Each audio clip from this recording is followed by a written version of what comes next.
Okay, so welcome back. This is video number 5, and we're going to talk about the buyer that fits these concerns and these pain points. So based on the prior video, we should have an idea about the pain points and the loss of time. Now what we need to do is we need to figure out, what do they look like? What age are they? And what demographics are they? Now, with a security product, you could be all over the place, but what you're not trying to do is figure out what your buyer is, but who is your hungriest buyer. So when you really think about who is losing the most sleep at night, that is most likely your hungriest buyer. If you've got somebody who's like, yeah, I could use a security product, that would be something good, but they're not necessarily losing sleep, that might not be the buyer that you want to target. Because remember, you can't target everyone. You could have 10 different funnels going to different email autoresponder series and different video sales letters, but that's not your goal. You're trying to find the hungriest buyer, essentially. So we're gonna do a few things that will help us figure that out. So let's take a look at what we wrote earlier. So now what I want you to do is ask yourself, what do these buyers look like? We're gonna dig deeper into this, and you're gonna see, like the next video after that, we're gonna try to figure out what their typical day looks like. So we're going to dig that deep.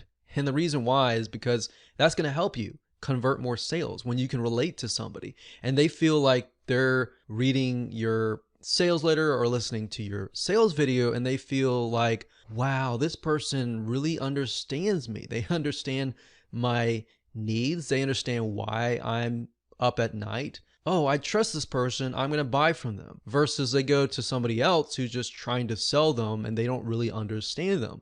It's kind of like you walk into a store and somebody asks, hey, like, what do you need this for? Or let me give you a better example, a car dealership. Most people are very fearful about going to car dealerships. But when they get there and the car dealership does not act like the typical car dealership, and they're like, hey, what are you looking for? Okay, all right. And they leave you alone, but they're genuinely interested because they want you to find the right car, versus the other person is like, hey, I think this is great for you. You look kind of like the guy who wants the Ferrari or whatever, and you might not be the guy who wants the Ferrari or the lady who wants something else. So that's why we're thinking listen versus speak. So most of the car dealerships that are assuming, they are seeing as speaking before listening. But a lot of car dealerships are actually trying to change into listening first before speaking. So what I want you to try to write out is the detail of how you envision them in your mind. If you're a visual person, you can even draw them if you would like. So that will help you figure out who they look like. Now, of course, you may not know exactly how they look like, but this exercise is to merely help you better process what your potential buyer looks like. So you may not know exactly what race they are or what sex they are, if they're male or female or whatever, but kind of get an idea of their needs, essentially. So it's much better if you can even find somebody you know in your real life, because that will help paint a better picture. If you can do that, that will help you stick in your minds like, oh, okay, I need to talk to this person because they're interested in this product and service and they have specific needs. And that's why if you can do that, great. If you can't, then what you want to do is you want to try to find somebody who fits that and try to get on the phone with them and just talk with them. And you don't even have to speak. You just let them talk. So it's a counseling session. You have the right questions to ask them. All you have to do is talk to them. And most likely, if somebody is very passionate about a specific subject matter, they're going to talk and talk and talk for literally several hours. And guess what? They're going to walk away and they're going to feel like, wow, I was able to process through what is in my mind. But not only that, I'm getting paid for it. So if you sit down with somebody and you pay them whatever amount of money that you think is valuable, $10, $20, $30, $50, or $100, whatever you think is valuable for them, and get a genuine response from them, then that's going to help you down the road. Now, let's do a further analysis by doing some basic demographic research with a free Facebook ad tool. So obviously, in order to use this tool, you will need to have a Facebook account. But this is an amazing tool that will reveal some information that is the data that you need in the marketplace, such as who they are, what sex they are, where they're located, what they're earning, and all of that. Okay, so we're going to be using a tool called Facebook Audience Insights. Now, the URL I've noticed is a little different. Sometimes it's business.facebook.com, and then sometimes it's facebook.com. So I can say the best way to get there is simply by logging into your Facebook account, looking for the Facebook Ads Manager, go there, and up at the top, if you click that button that says Ads Manager, you're going to see an option that says Business Settings, Ads Manager, Audience Insights, and Audiences. Now, if you're still not able to get there, you can also go to google.com and type in Facebook Audience Insights. And it really depends on where you're located, that URL can change. So you want to go to Audience Insights. This is basically a tool that Facebook gives you for free that you can use, and it allows you to see a micro data of people who are highly interested in specific topics, people who are highly interested in pages that you might be connected to, and all that. So the easiest way to use this tool is not using any of these first, but by entering the interest. So let's switch to something else, because I did a search earlier on home security and I wasn't getting a lot of traction. So let's do a search on home automation and see what we get. Now, what's interesting about this was I assumed that the people that would be interested in home automation would primarily be men. And while it's about close to 50-50, you can see that 56% of women are interested in home automation. Now, we don't know. Hypothetically, that could be because they're using their husband's accounts. We don't know. But this is enough data to tell us that there is a majority of women. So 56% women, 44% men. Now, the nice thing about this tool is it allows you to paint the picture in a better light. So let's say, for example, that we want to figure out, are these women single or are they mainly married? So you can see 21% is the highest here. We've got 25% for men for ages 25 to 34. So this age bracket here somehow seems to be more interested in home automation. Now, 35 to 44, for men, it's about the same. For women, it's about very similar, but it's 21%, 90%. But this bracket here, age 25 all the way to 54, they seem to be highly interested in home automation. Now, we can see that the older it gets, 55 to about 65, they're not as interested. In 18 to 24, they're not as interested. So that gives us an idea of who we can target, but we want to get an idea of what their likes are, what their dislikes are, what their lifestyle is, and begin to kind of paint a picture of who they look like. And that's why in a minute, as you can see here, my assumption that it was a men, but it was reality, it was mainly women. And that's interesting because that shows you that my assumption was incorrect. That's why assumptions are so dangerous, because imagine if you were built to build a whole sales funnel based on your assumptions and what you saw, because you're thinking, okay, I own this product and service, so I must know the demographics, but in reality, it's the opposite. So what's nice about Facebook Audience Insights is if you click on one of these, so we'll click on 25 to 34,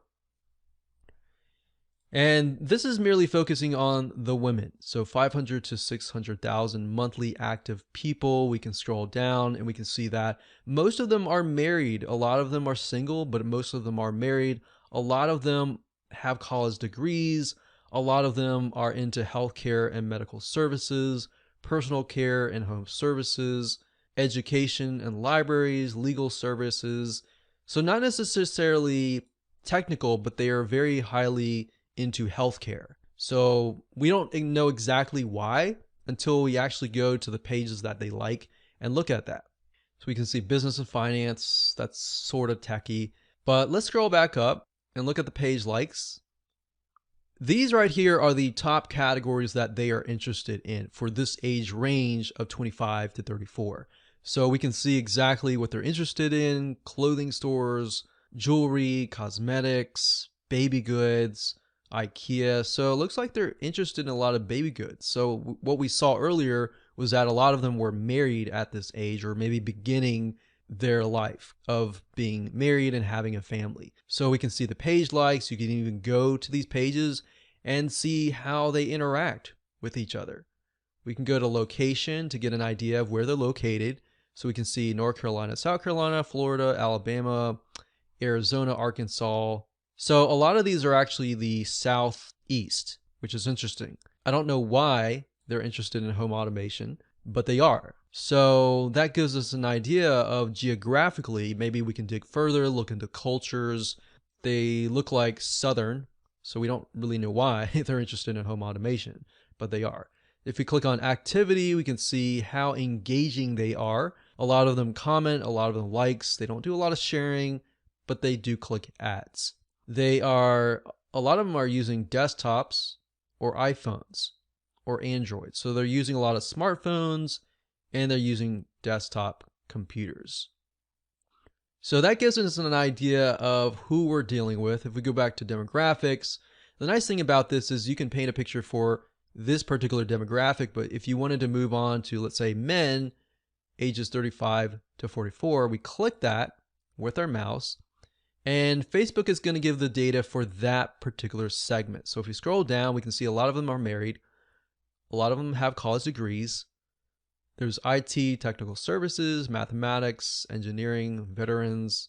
So that's interesting because a lot of these men are having jobs that are highly technical. And that makes sense. They are into home automation because they're highly technical. So looking at the women, however, on the other hand, a lot of them are healthcare. So digging further into that and trying to figure that out would be beneficial to you. So maybe even finding somebody who's that age, who's into healthcare, maybe a nurse or something like that, and sit down and talk with them, and they're interested in home automation.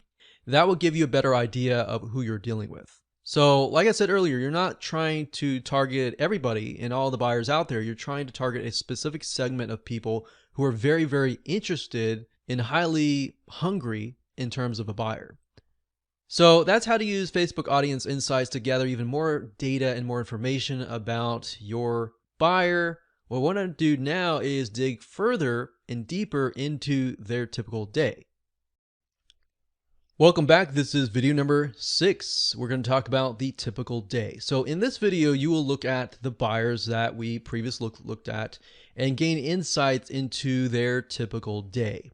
Now, essentially what we're trying to do is we're trying to understand what is going on in their minds. The more you can understand their typical day, what happens when they wake up, what happens at lunchtime, when they go to work, maybe they're taking care of their babies, maybe they're doing errands, and then they get home. What do they face during the day? In doing so, you're going to basically open up a realization of what their frustrations are, what their pain points are, what makes them happy, what makes them sad. And in order to do that, we need to better understand what their typical day looks like. Now, of course, a typical day for one person is going to be drastically different from another person. So the goal here is you don't necessarily have to get perfect. It's just to get a general view of a specific demographic, if that makes sense. So let's take a closer look and break things down.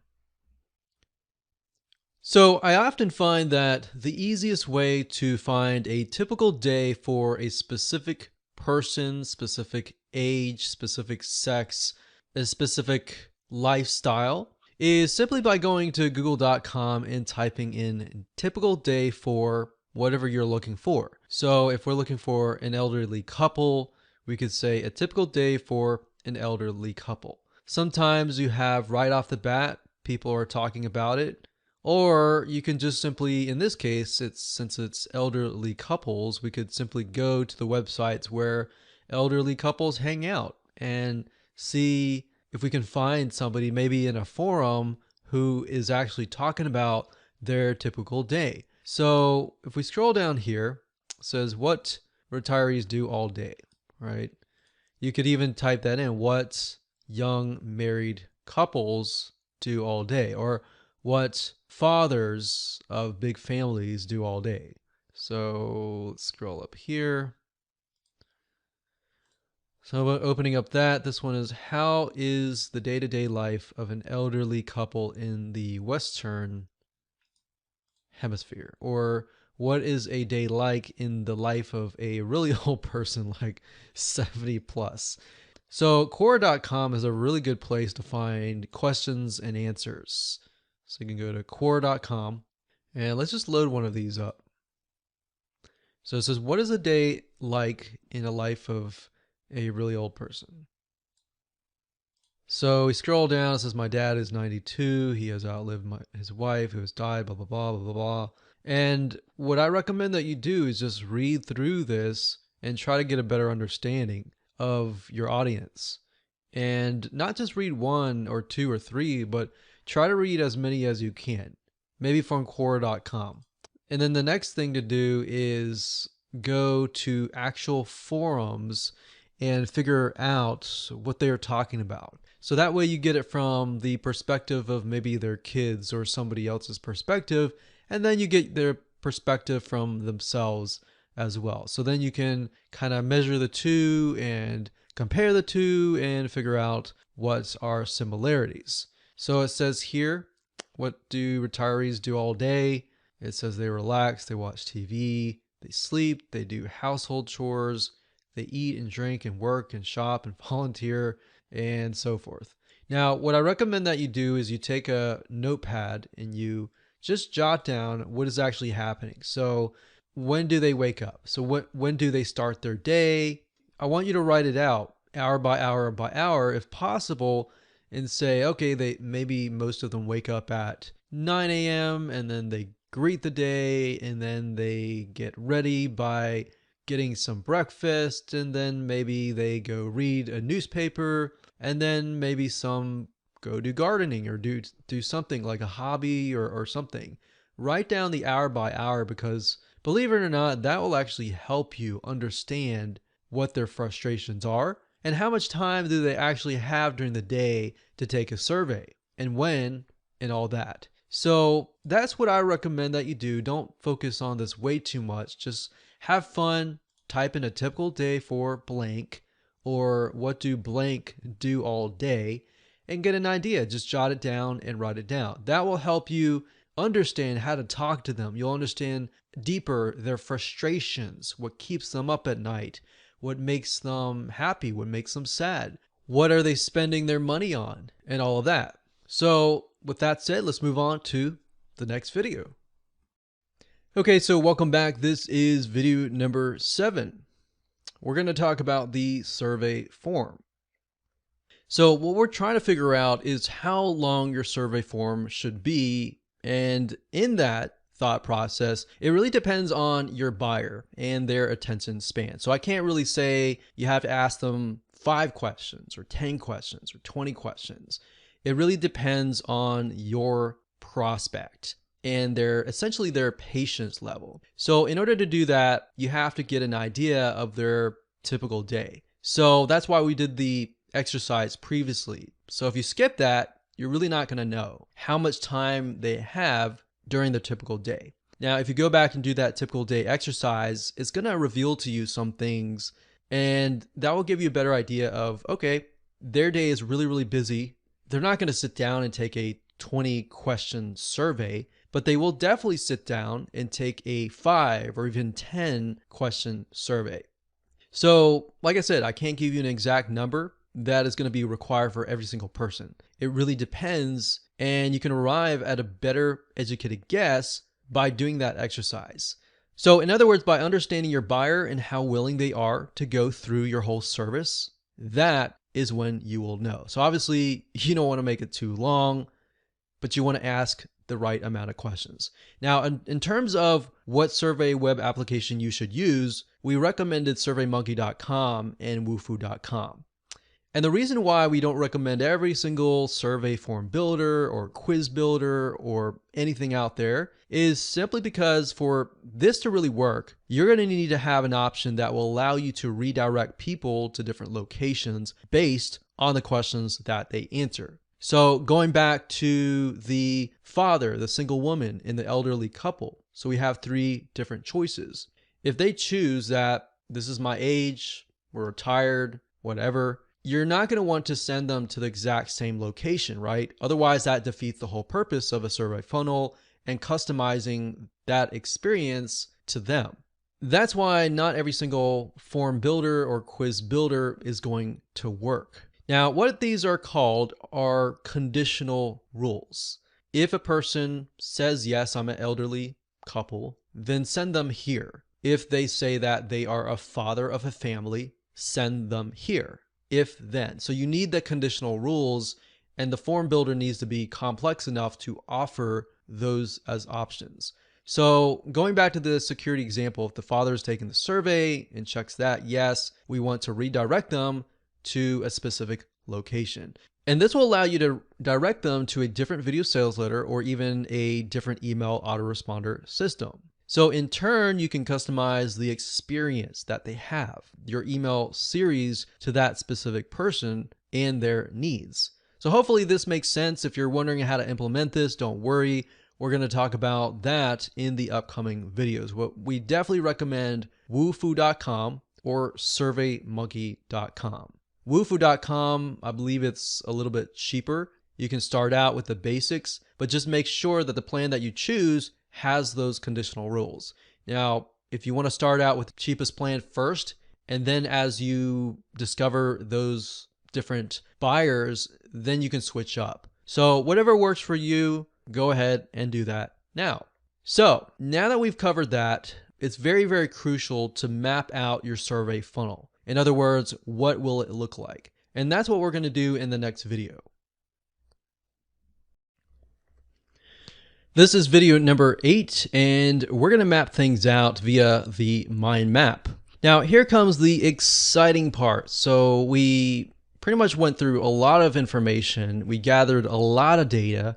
And now in this video, we're going to map out your whole funnel. Now, it's great to visually map things out via a flowchart system or a mind mapping software, simply because when it comes time to implement everything without a mind map or a flowchart, it's guaranteed that you're going to get lost along the way. So in our experience, having successfully implemented hundreds of funnels, we can vet that a mind map helps to understand where you are in the process. Because a lot of times when the going gets tough, you're going to quit unless you know exactly where you are in the step-by-step planning process. Now, bear in mind that this is not going to be the final funnel system. You can always go back and forth and change it however you wish. That's why we don't really recommend a pen and paper. We recommend that you utilize a tool on your computer that allows you to drag and drop the blocks around. And that way you can move things around, because if you're dealing with pen and paper, it's going to get really messy. You're going to have to redo it. And yeah, it's cheaper. It's just going to be very chaotic. And we want the easiest way for you. So with that said, let's jump on in. Let's go to the mind mapping software and let's build out the survey funnel.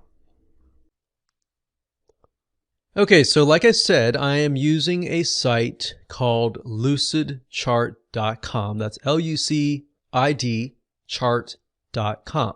This site is great and I highly recommend it if you can. It's not too expensive. There's a very small monthly fee, but I think it's about $2 to $4 max per month, and it's really worthwhile at the end of the day. So let's walk through kind of what we talked about earlier in the previous videos. But basically, first off, we need to gather data, right? So we'll just use this block as the gather data block. So we need to gather information about the prospects' different needs. So this could be a separate survey. Well, we'll do this. We'll do gather information, and this is how we're going to do it. We can either take a survey,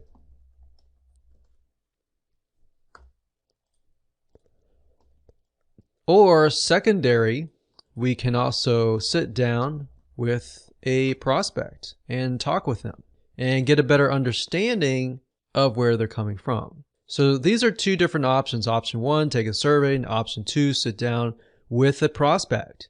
Once we've talked to several prospects and you've gathered enough data for your survey and you're ready to go, and you've compiled kind of a list of different needs like what we talked about earlier, then we can move on to the actual funnel. So by this point, we should have enough data. So this could be 3 to 5 different prospect buyers. So I think for simplicity's sake, let's just do 3.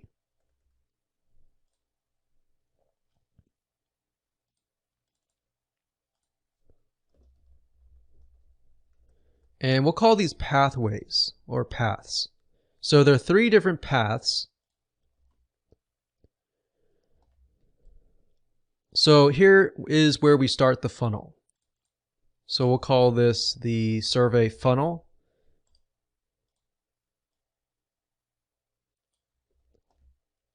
And there are going to be 3 different paths.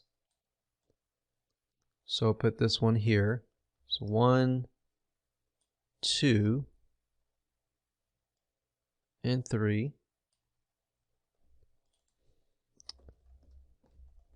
So do path 1, path 2, and path 3. And let's actually name these. So let's go back to the few videos that we discussed about security. And remember, we discussed there was the father, there was the single woman, and the elderly couple.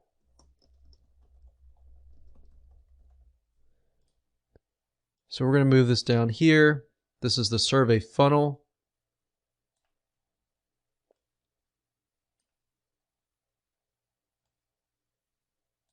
And there we go. So 1, 2, and 3. Now this is going to be the actual survey. The survey. So when people come here, this is the survey. They fill it out. And based upon these choices that the answers that they give, they are either sent to path 1, path 2, or path 3. Now from this, I'm going to delete this here just to clean it up. Let's say they go to path 1. So perhaps what we find out during the process of gathering data is that the father barely has any time. So we create a video sales letter and we minimize it down to 15 minutes or even 10 minutes. And perhaps we find the same thing for the single woman or the married woman who's really busy. But then we find during our research that we found that the elderly couple, they have more time on their hands, but at the same time, they take more convincing and they're maybe reluctant or skeptical to technology.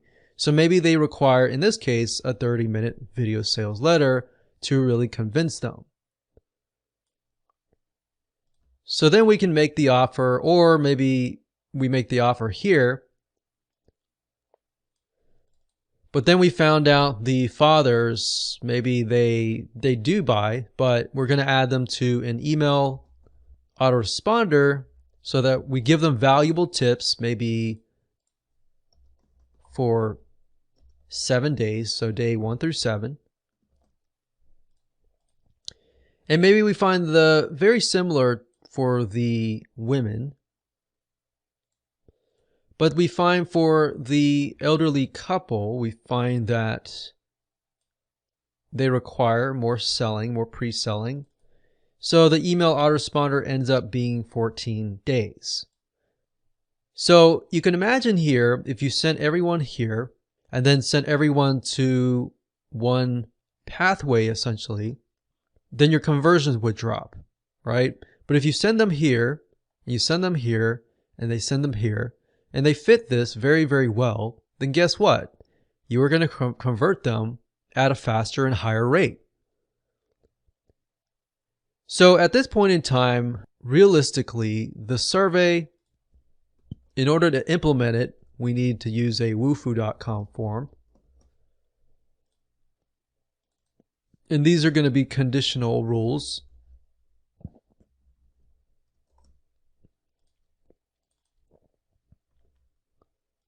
So write that here, we'll write that here, and we'll write that here. So there will be conditional rules here, here, and here. I'm going to move this a little bit over here, just so it's a little bit easier. And I don't know if you noticed this, but as I'm moving it, it locks into place. And I like that about Lucidchart is it makes it really easy and organized. And we can name this. Click OK. Now, you don't necessarily need a video sales letter all the time. Sometimes you might do enough research that you realize they don't need a video sales letter, and you might think, okay, the elderly couple, they just want really good information first. They don't really want the video sales letter, and they like text or something. So that way you can customize it based on that. Now, like I said, in terms of implementation, Wufoo.com has conditional rules, and based on the questions that they answer, you can either ask them another question that is only revealed if that they show that they are the father or the single woman or married women or elderly couple. So that's essentially it. And what we can do here is the email autoresponder series. Obviously, the emails might go back to the video sales letter, like so.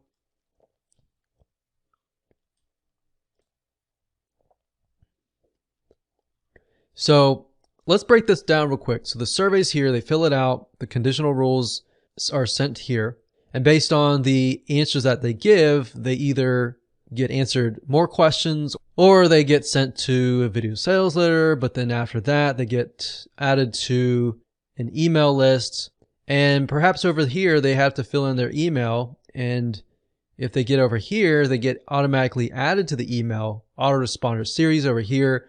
And then they receive an email from day 1, day 2, day 3, day 4, day 5, day 6, and day 7. So since there are 7 days. And the email autoresponder series will then, of course, sell and redirect them back to the video sales letter. So hopefully that makes sense. That's actually very, very simplified and not very complex. But as you're going along and you're implementing things, that way you know, okay, I'm at the conditional rules, or I'm working on the video sales letter. I'm almost done. All I need to do is get here. So in certain respects, it's a motivational factor as well to help motivate you to complete the actual funnel. Congratulations, you've reached video number 9, which is the implementation to segmentation. So this is the end of the video course, and now what we need to do is take everything that you learn up until this point, what we mapped out in the previous video, and begin to get an idea of how to set things up. We're not going to show every single detail, but we're going to show you the process of what you need to do to set things up.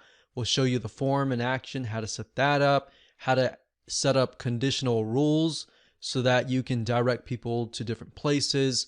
And we'll show you what email autoresponders to use. We won't get in super detail with that because it's super easy to set up. But as far as setting up the form, we'll show you how to do that.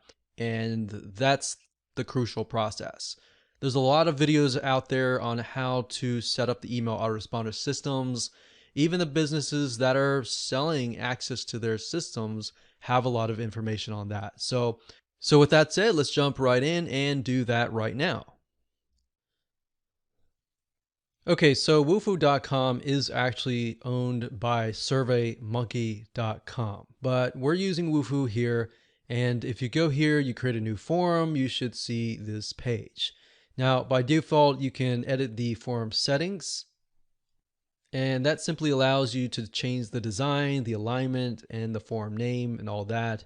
But if we go over to add a field, in terms of building out your survey, what you want to do is you want to stick with questions that are very easy and non-threatening in the beginning, such as what is your age, what is your name, what is your email, what is your something that is very non-threatening. Because what happens is if you put your questions in that people feel like maybe invading their privacy in the beginning, then what will happen is they will be more skeptical or even reluctant to complete your survey. But if they've already started and they completed 3 questions, the higher chance is that they will complete it if the questions are easy in the beginning, because then they'll feel like the other questions are easier, or they feel like, okay, I've already completed a few of the questions, why not complete the rest of the survey or quiz? So psychologically, that is what is going on in their minds. So let's just enter here name and then email. So with Wufoo, you just click it and it automatically shows up here.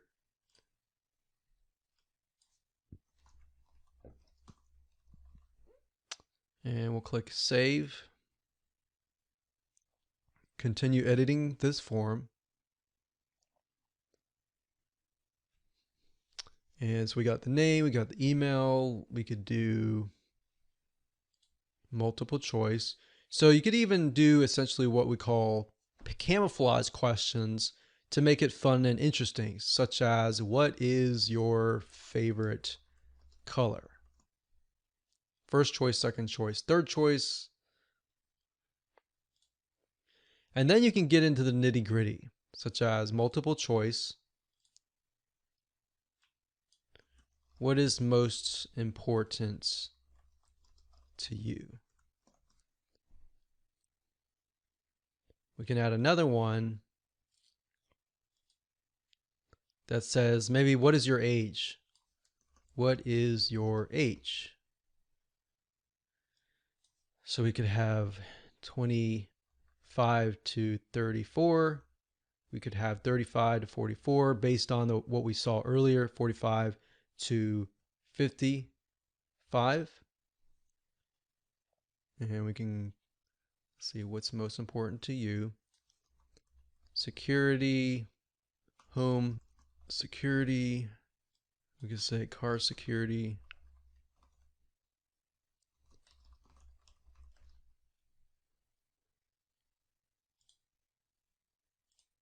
Click on save.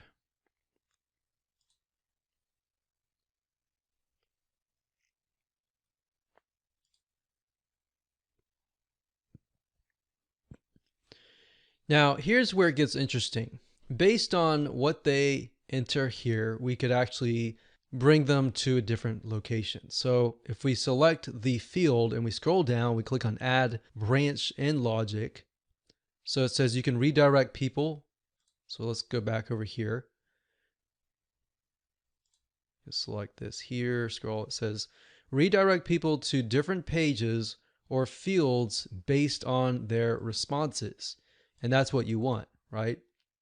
So going back over here, we can create a field rule and we can say if age is 25 to 35, then do what? Show, we could either show something else like another question based on what they choose.